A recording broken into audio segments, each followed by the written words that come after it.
Hello guys and gals, me Mudahar. Today we're talking about Haiti. Why are we talking about Haiti, ladies and gentlemen? Well, we're talking about danger tourism and, a fellow YouTuber known as YourFellowArab. Somebody that I was thinking of, maybe getting on the Some Ordinary podcast when they were, not busy traveling the world doing dangerous things. Apparently it seems that YourFellowArab may be kidnapped in Haiti by a very, very notorious gang that seems to actually pretty much be running the country de facto. Now that being said, there's a lot to kind of talk about over here. There's actually a lot of misinformation and truths to uncover in this video as well too. So ladies and gentlemen, sit back, relax, and let's get started with what's actually going down in Haiti as of now. So one thing that I highly recommend people look into is travel advisories. If you ever want to travel the world, make sure you read what's going on in the world before you decide to go. For instance, the government of Canada says when it comes to Haiti, avoid all travel, okay? Just literally avoid it. And the government of Canada basically says avoid it because there are threats posed by kidnappings, gangs, and potential for civil unrest throughout the country. And of course, what the travel advisories do is they tell you exactly when things got broken. So on March 3rd, 2024, the government of Haiti declared a state of emergency in the West Department, including in Port-au-Prince, in response to gangs and the deteriorating security situation. So there is currently a nightly curfew in the West Department. You gotta stay indoors while that curfew is in effect. And there's few actual exceptions. Unless you're a medical personnel or a journalist with official badge, press ID, and everything, you are basically required to stay bunkered down. And of course, the government of Canada tells you, hey, there are 2 airports in the country, but they can be pretty difficult to access. For instance, the Toussaint-Louverture International Airport is currently closed, okay? And we'll get to exactly why in a bit. But of course, the Cap-Haïtien International Airport is still at the time operational. However, the government tells you, please do not go for any form of road travel from the, city of Port-au-Prince to that actual, or to Cap-Haïtien, given the presence of gangs. In fact, the government of Canada tells you if you are in Haiti, please seek shelter in a safe space until it's actually stabilized. Consider leaving the country if there is a safe means to do so. Literally bunker down as if the apocalypse had just happened. And again, Haiti is a beautiful country with a vibrant culture, and unfortunately, because of a deteriorating security situation, a lot of the people over there, around 11 million actual residents, are currently facing a pretty scary situation as time goes on. And there's scary situations all over the world as well. But of course, in Haiti's situation, this is kind of like a powder keg waiting to have happened. And again, we'll get into exactly just how this actually deteriorated and how we got here. But if you look at travel advisories, the country right next to them, the good old DR, is at a yellow, okay? Exercise a high degree of caution. And again, when it comes to other countries like Argentina, hey, take normal security precautions. And of course, in Japan, take normal security precautions. These actual things exist so that if you go to countries like this, like Haiti, and something bad happens to you, like it happened to Arab apparently, the government basically rinses its hand and says, we fucking warned you.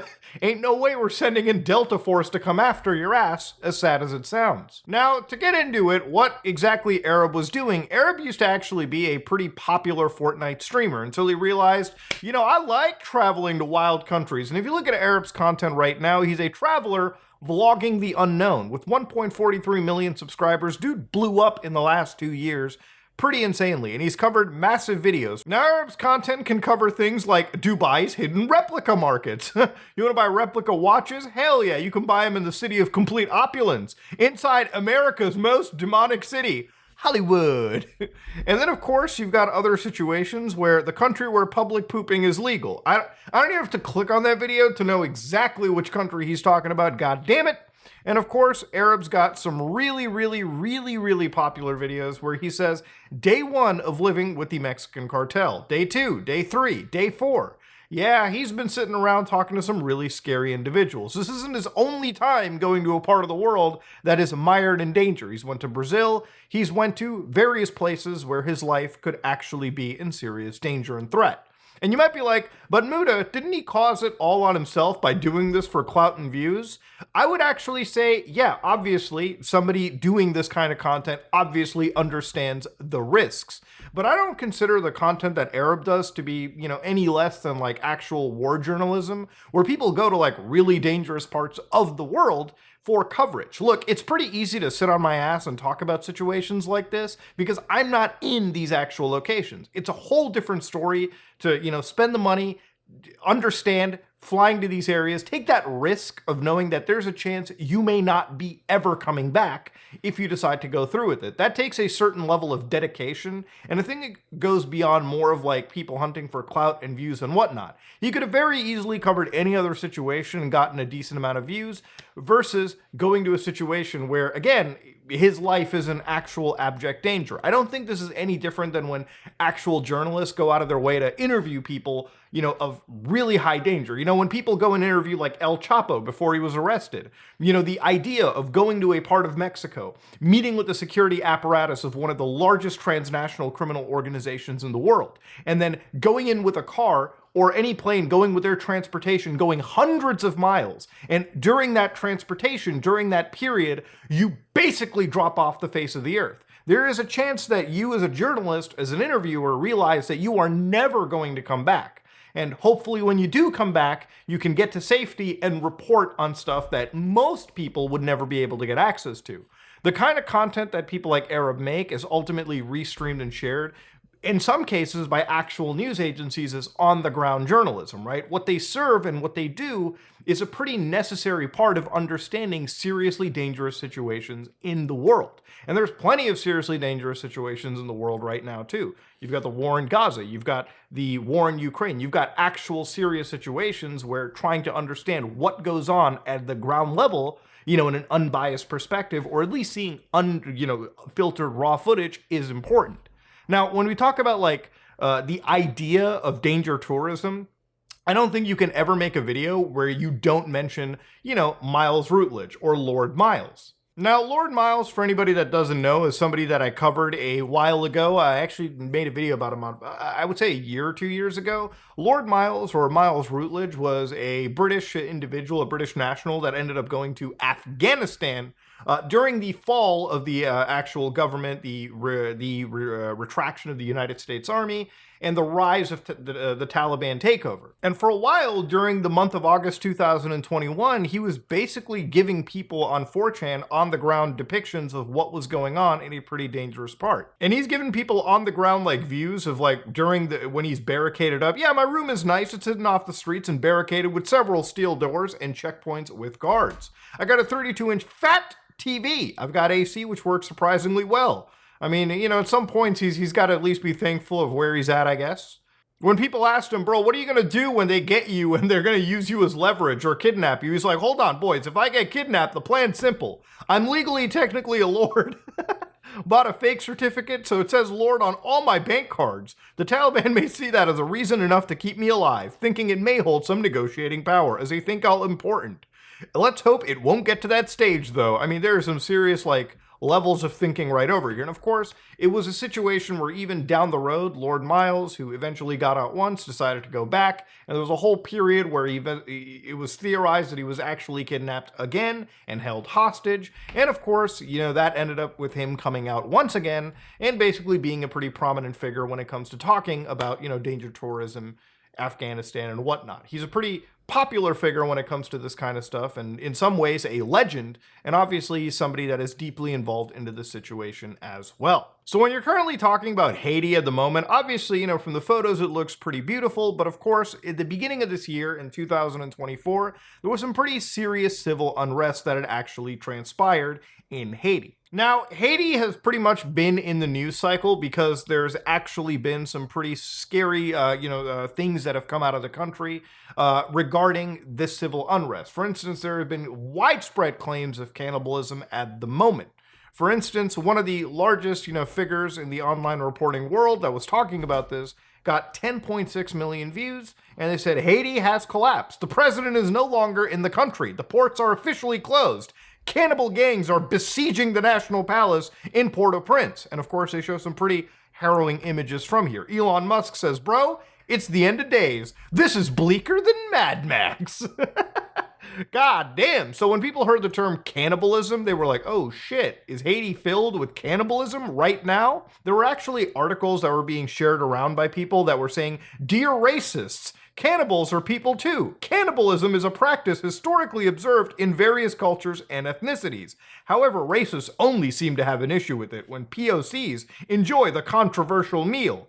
Now, I'm going to say in the year 2024, all cultures and societies should decry any form of cannibalism. But the idea of understanding the reporting and the truths and the fiction in this situation I had to actually wade through who is speaking the truth and who is speaking falsities. So yeah, according to the Rolling Stone, that image that I showed you was apparently a fake column headlined, but it wasn't actually even a fake column. See, the thing is, when you look at that image, right, it says it's written by somebody known as A. Karan on March 11, 2024.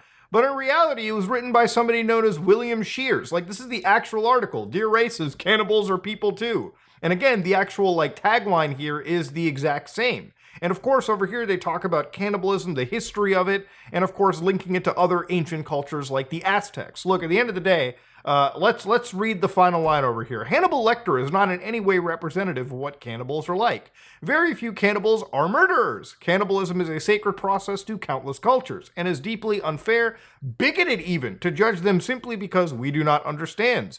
You eat pork, don't you? People from Middle Eastern cultures look at you.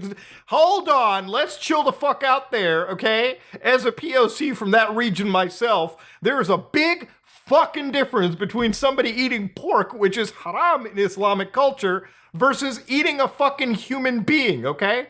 I would wager that even according to that Islamic law that you're subtly bringing in, eating a pig is somehow more okay. It's a lot more okay. It's very much more tolerable than consuming a human being, okay? It's wild, insane that we're even comparing it. So be kind and open your mind. I think most cultures, the UN, everyone agrees that cannibalism is wrong. But again, these are articles that were being sort of brought up into the situation. People were talking about it. There were videos being shared to the point where even X, right, the platform that Elon Musk owns, actually removed Elon Musk's own video over a rule violation as well, where Musk and influencers who he frequently interacts with on social media services have been circulating unverified claims of cannibalism in Haiti. And it even seems like the US State Department doesn't entirely agree. The videos that are being shared, there are two videos that are apparently being shared around that could belong to, again, a actual situation that occurred at a Halloween party at a Chinese theme park in 2018. And of course, another situation where a video was shared that actually it wasn't even from Haiti in general.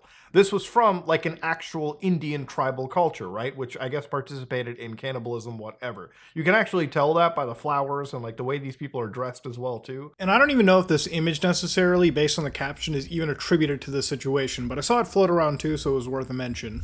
And that's why I highly urge that you shouldn't even just watch my video for the sake of understanding what's going on around the world. You should actually be doing research on your own. Check multiple sources and verify by aggregation. That's the best advice that I can actually provide in this situation. Don't just listen to anything posted on the internet without verifying it to begin with. I mean, that's just basic knowledge in general. The one video that I couldn't actually verify was actually removed on Reddit. This is being linked around, but it was from 2 years ago in regards to the situation, so it's not even applicable today.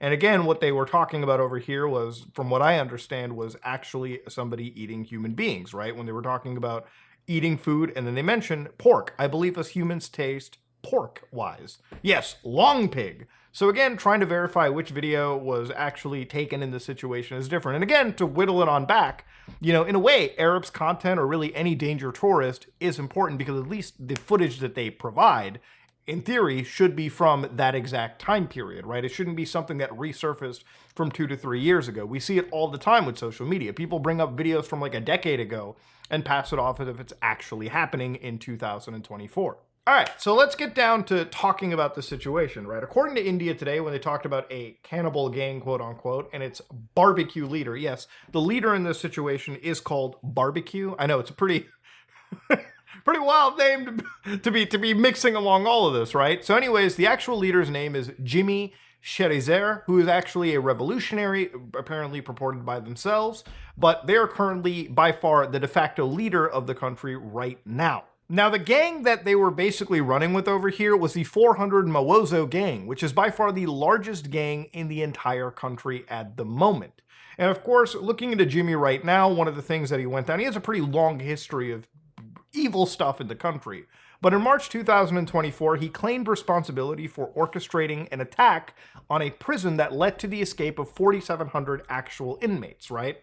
And to explain to you how I guess you could say coordinated the situation was he wasn't just going after the prisons, right? They followed and attacked the Toussaint Louverture International Airport in Port-au-Prince, which again, according to this, was repelled by security.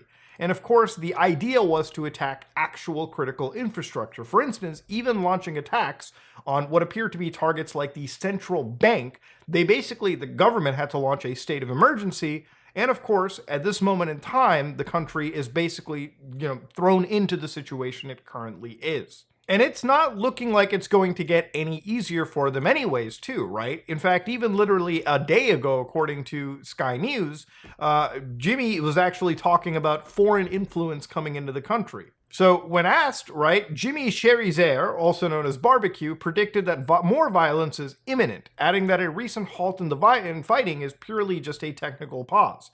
There is nothing calm. There's nothing calm at all. I think every day that passes, we're coming up with a new strategy so we can advance, but there's nothing calm whatsoever. So while basically he's been sanctioned, obviously Arab wanted to go out and talk to this individual and get an idea. And what had effectively happened was he apparently is kidnapped. So Lord Miles ended up getting involved and decided to talk about the situation too. And he said he spoke to Arab through the kidnapper's phone for about 16 minutes when they wanted to talk about this. So according to Lord Miles, who I believe has more legitimacy talking about the situation, he said that Arab had went in with a guy known as Sean Rubens Jean Sacre, a fixer in Haiti who Arab met up with in the Dominican Republic. Sean also has been kidnapped in the situation. And this guy worked with other travel YouTubers as well. So for instance, one of them was Chris Must List, a guy with 250,000 subscribers who has also went to dangerous parts of the country. In fact, 3 days ago, he uploaded a video where he was inside Haiti Cité Solière, the most dangerous place on planet Earth. It's insane to see this kind of content just wildly exist. It's wild to actually see that there's so many different types of YouTubers, right? You got people that make gameplay videos, people that make commentary, and people that go to like really spooky part. This is not the kind of content that I would personally promote myself. I think it's far too dangerous to be making. And again, nothing is more evident of that by the fact of what is currently going on with Arab. So what Lord Miles said was 24 hours, they were both kidnapped. Less than 2 days later, I heard them Arab as he was permitted to talk through his friends through a kidnapper's phone. And then the ransom was 600,000. It went down to 300,000 and then went down further to 5 figures. So again, Arab over here, he's speaking, you head into the capital. I'm probably interviewing the leader. Barbecue?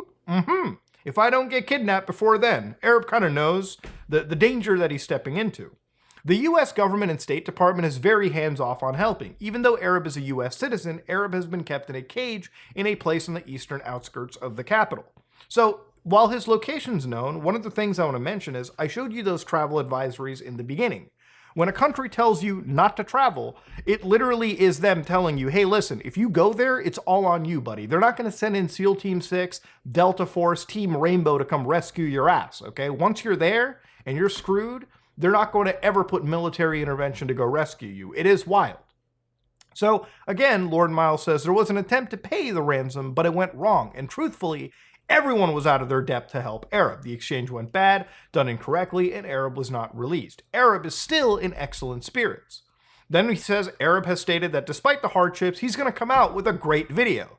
So to be honest, it's great to see that Arab, I guess, is at least in positive spirits. He knows that there's going to be a banger video, and I'm sure that it will be. So he's obviously not seemingly deterred from this experience whatsoever. He's still probably going to put his goddamn foot into the lion's den again. It's insane. Obviously, he says, unless the information comes from him, Chris Must List, Tommy G Returns 2, don't ever actually believe it. And he also says don't start a GoFundMe because there could be people that are obviously out there to scam for that ransom money. So some of Arab's friends have privately and now publicly said some negative things about him going to Haiti, and I don't appreciate this one bit. I don't appreciate it, honestly, either.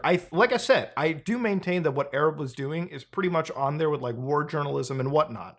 It is, in some ways, a very important aspect to document parts of the world in a way where people that normally couldn't see it actually do get to witness a part of the world, right? Like that, it's just what it is. Like you are ultimately telling a story, and there is going to be a respect from a content creator, at least for me, when anybody does that. I don't think that he was strictly going out to do this for views and clout. And even if he was, a lot of, not 100% of YouTubers are uploading content because they do desire some form of views and clout. We don't just want to upload into a black hole void that nobody's going to see.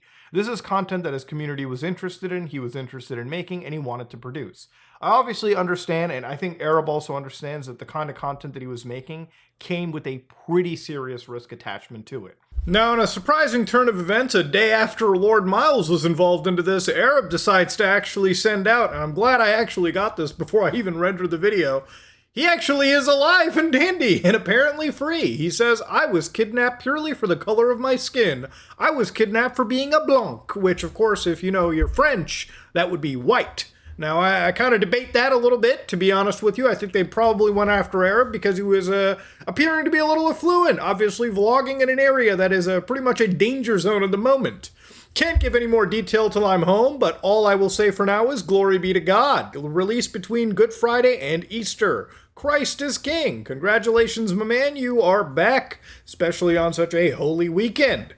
When you're kidnapped in the middle of the Haitian desert, 60 minutes away from any civilization in a concrete shack surrounded by barbed wire, Arab says you don't pray to a rainbow flag, you pray to God.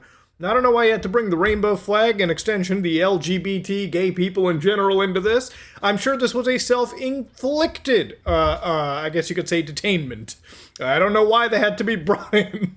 feels like there's people catching strays. But that being said, ladies and gentlemen, the question has been raised by people who wondered, has he actually even been kidnapped? Now, to understand, there's actually so many people involved with so much actual, I guess you could say when Lord Miles and a bunch of these people are involved, I guess you could say their integrity would be into question. A lot of people would really be risking their, I guess you could say, careers or face or a lot of their, again, integrity, if you will, if they were to be lying about this situation.